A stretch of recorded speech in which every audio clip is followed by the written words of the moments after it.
ASEAN leaders commit to unity amid global uncertainty at Philippine Summit. Efforts step up to curb a dangerous virus in Timor-Leste.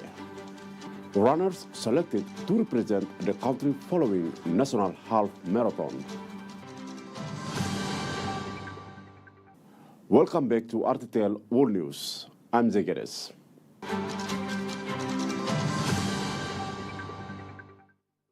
Prime Minister Sanana Gusmao addressed the 48th ASEAN Summit in the Philippines, highlighting the importance of energy security, food security, and working together in times of global unrest. The meeting also adopted the Cebu Protocol, an amendment to the ASEAN Charter, which officially cites Timor-Leste as a member state following its accession last year. Timor-Leste now an official ASEAN member. In the most historic action to come out of the 48th ASEAN Summit, leaders adopted the Cebu Protocol, the first amendment to the ASEAN Charter since 2007. The document supports Timor-Leste's full integration as an ASEAN member state and moves to update the bloc's flag and emblem. Addressing his fellow leaders in Cebu, Philippines, Prime Minister Sanana Gusmao highlighted the impacts of global conflict on Southeast Asia's energy and food security. Geopolitical tensions are increasingly shaping the global economy. Energy and food systems are under growing strain, driven by conflict, climate change, and international instability. The theme of this year's summit was Navigating Our Future Together, and leaders stressed the challenges faced by ASEAN nations, requiring them to work together. Energy security has become an urgent strategic challenge.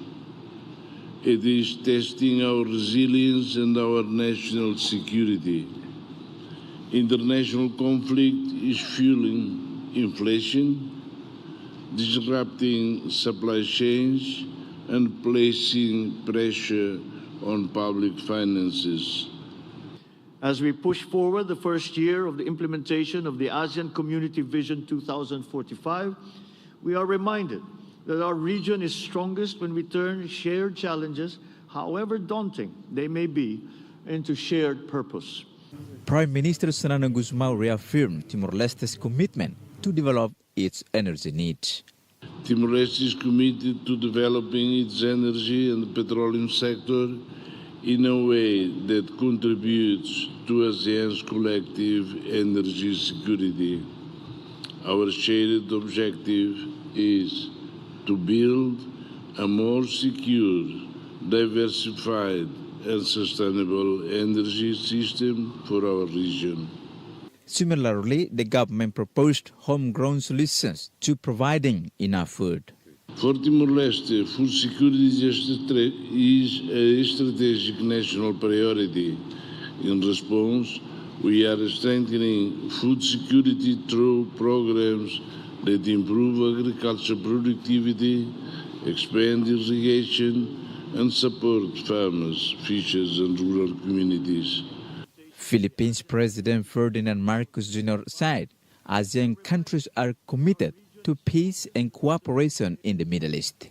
And he committed the Philippines' leadership of Southeast Asian nations. Today, we gather to confront with unity and resolve the repercussions of the situation in the Middle East and seek to advance our common commitment to peace, stability, and prosperity, while ensuring that the benefits of our cooperation are felt by all our peoples. In this regard, the Philippines as chair reaffirms its strong commitment to steering ASEAN through changing and uncertain times under our chairship theme, Navigating Our Future Together. ASEAN leaders signed key documents, including a declaration over the region's waters.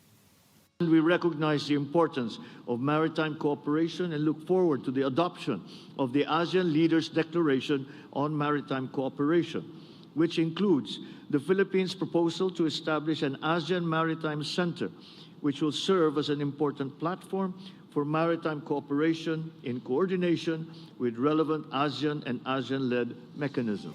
Other documents adopted aim to reduce disaster risk by including the voices of young people in reducing climate change and bolstering regional coordination during emergencies. As part of its disaster resilience planning, ASEAN is also working to diversify sources of fuel and essential resources.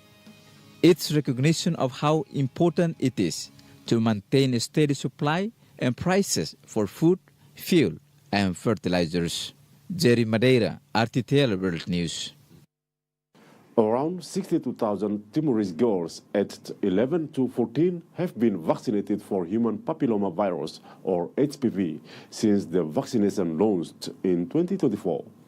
The World Health Organization says 90% of cases of HPV-related cancers can be eradicated by vaccinating girls at an early age. One sought for a lifetime of protection. The medical team in the Comoro Community Health Center recently visited the St. Maria Auxiliadora School in Comoro to vaccinate girls aged 11 to 14.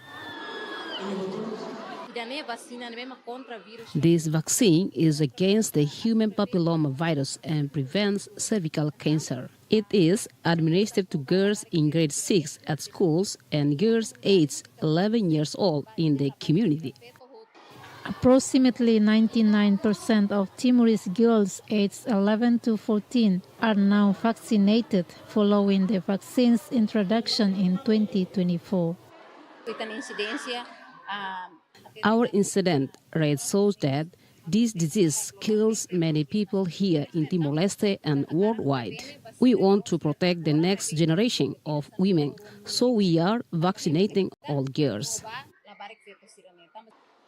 After receiving an explanation from health workers, Jacinta Gama accompanied her daughter to get vaccinated.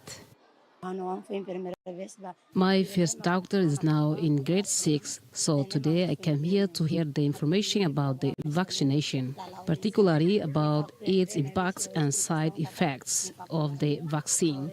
And the health workers explained that this vaccine has no impact or side effects. Ms. Gama gave her consent for the vaccine, seeing it as a vital step in preventing cervical cancer.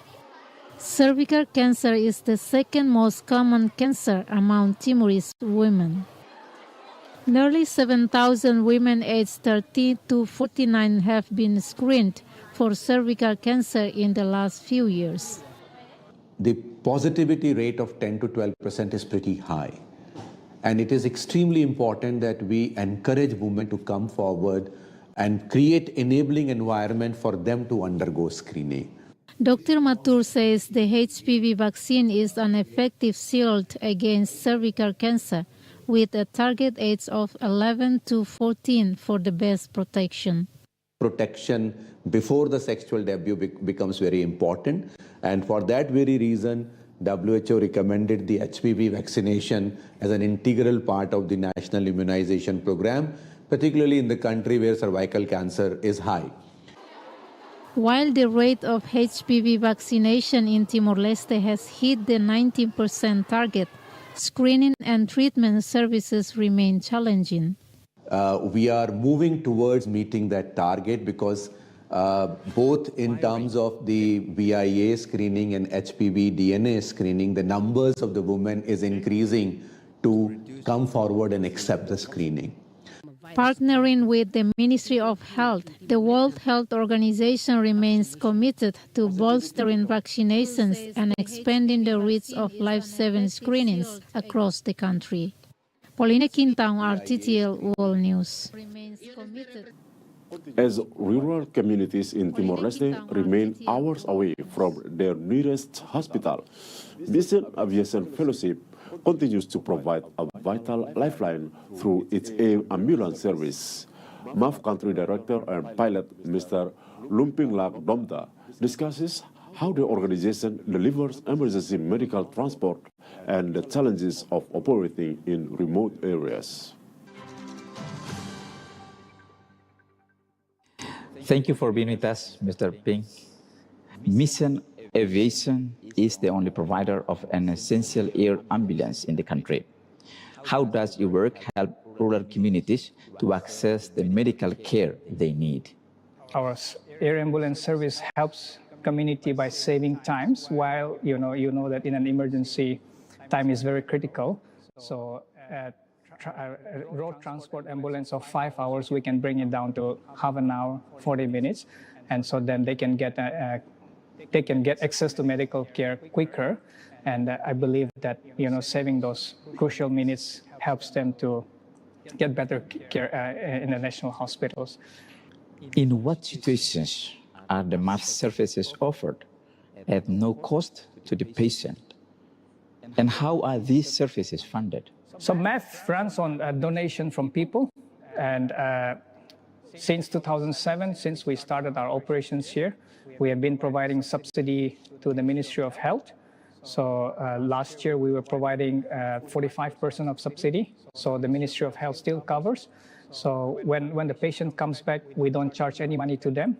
And the Ministry of Health provides 55%, and then the rest 45% is covered by our organization that we have raised money in the past. And so I would say that directly we don't charge the family members, but there are other projects which I don't know if I will have a time to cover, but we have a project where we facilitate the patients to return back to their home, and that is, we charge them only the cost of a bus fare. Can you tell us about a recent memorable experience that exemplifies MAF's mission? So right now there's a family that needs to go back to Okusi, and we are working our best how we can support them. And we evacuated this mother. She is pregnant, and she has been discharged from the hospital. But because we don't fly regularly to Okusi, we have not been able to take them back home. And so last weekend they contacted us, and because since we didn't have flights, we paid them money to go back by boat. And when they went to catch the boat, the conductor said, "You're pregnant and you can't go on a boat."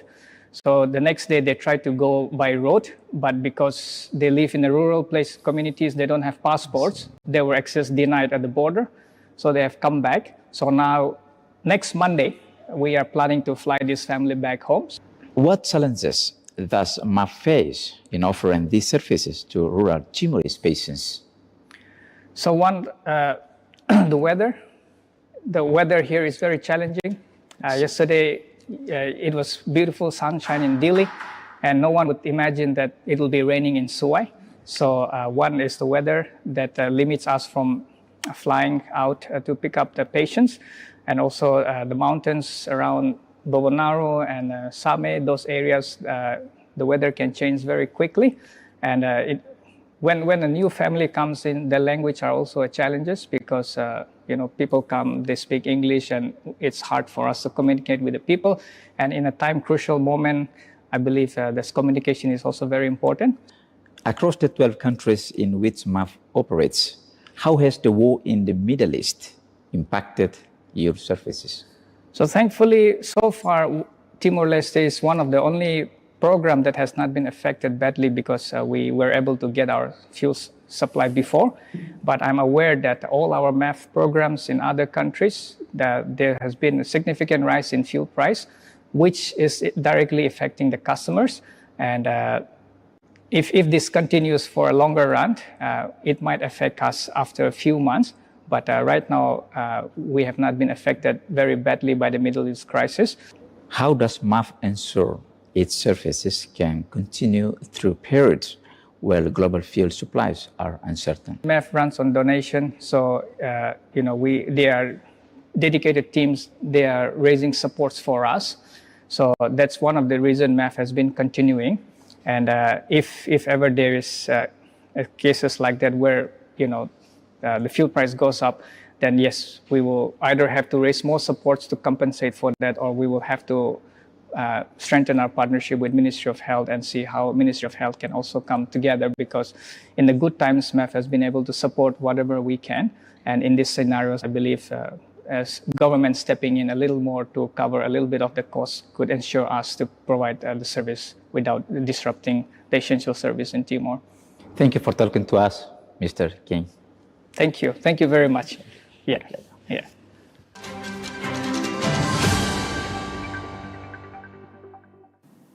In international news, an ABC investigation has found that energy giant Shell has been paying minimal tax on its trading profits by selling Australian gas through Singapore. The company says it has done nothing wrong. It has one of the lowest company tax rates in the developed world and is a well-known haven for financial institutions. I've come to Singapore, a country with no natural gas reserves that's now one of the world's biggest traders of it. And much of that gas is Australia's. In the $500 billion a year trade, one company stands tall. Shell accounts for around 1/5 of Australia's LNG production, and Australia accounts for around 1/4 of Shell's global LNG supply.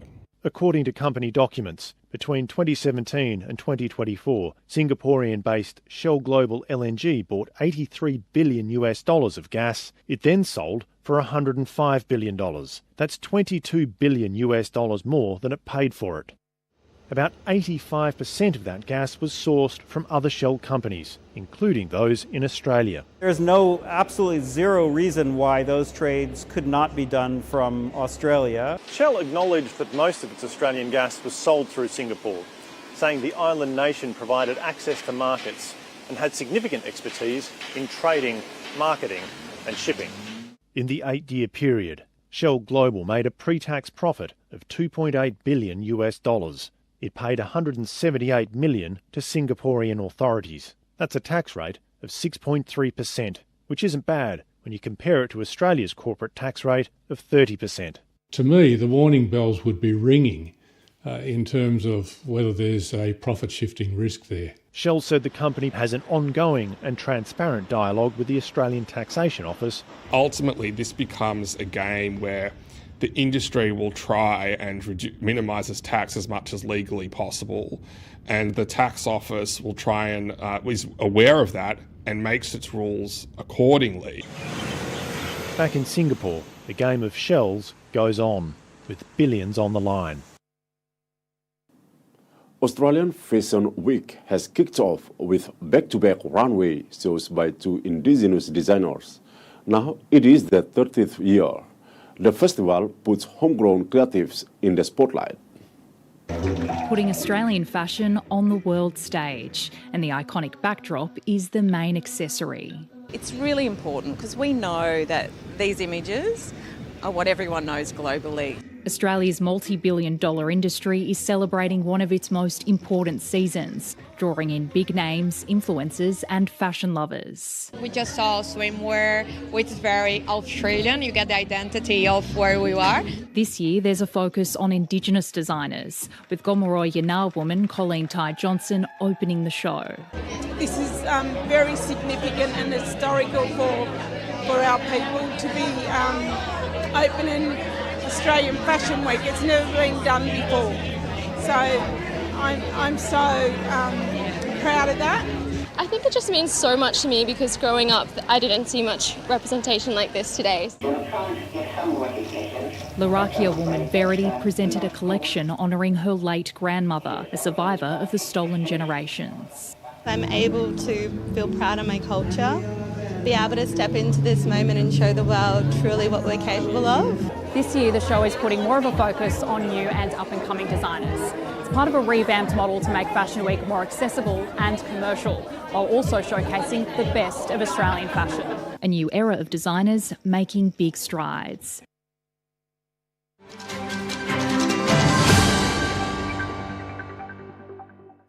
In sport news, 24 Timorese runners have been selected to represent their country in the Dili International Marathon following the national selection half marathon last Saturday. 272 people ran the 21-kilometer coastal road with athletes from Glenu and Mera municipality, dominating both male and female categories. The successful athletes will enter an intensive training camp in Glenu to prepare for the main event in August. Hard training paying off.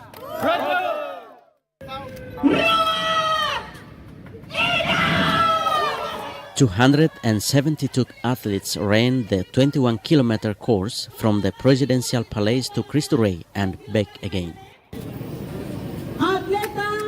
The first 10 men and women to finish, as well as 2 reserves for each gender, have been selected to race for Timor-Leste's national team in the Dili International Marathon in August. Angela Freitas from Gleno is looking forward to participating in the Dili International Marathon later this year after winning the female category with a time of 1 hour, 32 minutes and 32 seconds. As a national athlete, I am proud and thank the coach who has been training me. Jaqueo de Deus finished first in the male category with a time of 1 hour, 12 minutes and 2 seconds, while Felisberto de Deus followed close behind with a time of 1 hour, 12 minutes and 28 seconds, both runners also from Gleno. I thank all parties, especially the Presidential Palace, which initiated our President of the Republic to hold this event. I feel proud to be selected in second place. This is the first time a national selection event has been held ahead of the international marathon. Every year we only hold the competition, but this year we have tried this national selection so that we can show to other countries that we are professional. The selected athletes will prepare for a minimum of 3 months in an intensive camp designed to replicate the training models of nations like Kenya and Ethiopia. But following the event, athletes called on the government to supply nutritious food and resources in the camp to support their preparations. The challenge we always face as athletes is not enough food because we train hard. Our energy is low, so food is important. Our preparation is very limited, and it is difficult to eat food to make our performance good. But we will strive, and we feel proud because our government has begun to take care of us. President of the Athletics Federation, Afrani Xavier Amaral, said the President of the Republic's limited budget affected athletes' preparations. Our preparation time is too short because our President has a budget of only 100,000. We hope that sponsors can help the President's program so it can increase. I think in the future we must prepare good conditions for athletes, otherwise they will risk their health. Ms. Da Silva said support from the government and sponsors allows athletes to be as prepared as possible. We received maximum support from the government, and the Prime Minister himself became a sponsor. So this is a joint force.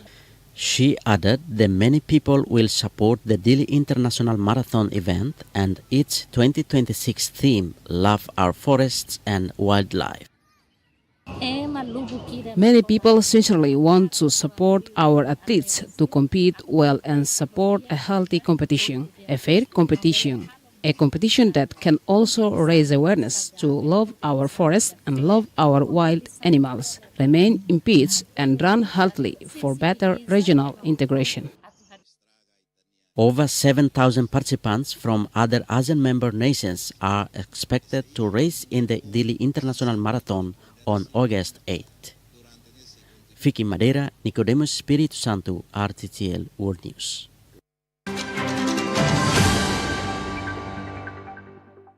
And now the weather, starting with Dili. Periods of rain and a possible thunderstorm, a top temperature of 32 and a low of 24 degrees. In Bokau, cloudy and humid with showers expected, temperatures ranging between 28 and 22 degrees. Cloudy with afternoon showers in Lautem, a high of 28 and a low of 23 degrees. Mostly cloudy and humid with showers in Bobonaro, a top temperature of 26 and a low of 18. In Ninaleo, cloudy and humid with a couple of thunder showers, temperatures ranging between 25 and 17. Now, looking abroad, In Kupang, mostly cloudy and humid, a couple of showers in the afternoon, a high of 33 and a low of 25. Partly cloudy and very humid in Bali with a couple of afternoon thunderstorms, temperatures ranging between 32 and 25. In Jakarta, partly sunny with a thunderstorm or two in the afternoon, a top of 32 and a low of 24. Very warm with plenty of sunshine in Seoul, a high of 31 and a low of 14 degrees. In Darwin, sun through high clouds, temperatures ranging between 33 and 24 degrees. In Sydney, pleasant with sunshine and a few clouds, a high of 21 and a low of 13 degrees. Breezy and sunny in Lisbon with temperatures ranging between 20 and 13. Partly cloudy with a couple of showers in London, a top temperature of 14 and a low of just 6. And intervals of clouds and sunshine in Belfast, a high of 13 and a low of 5. Thanks for joining us again on the program. RTTL World News will be back with more stories on Sunday. Bye for now.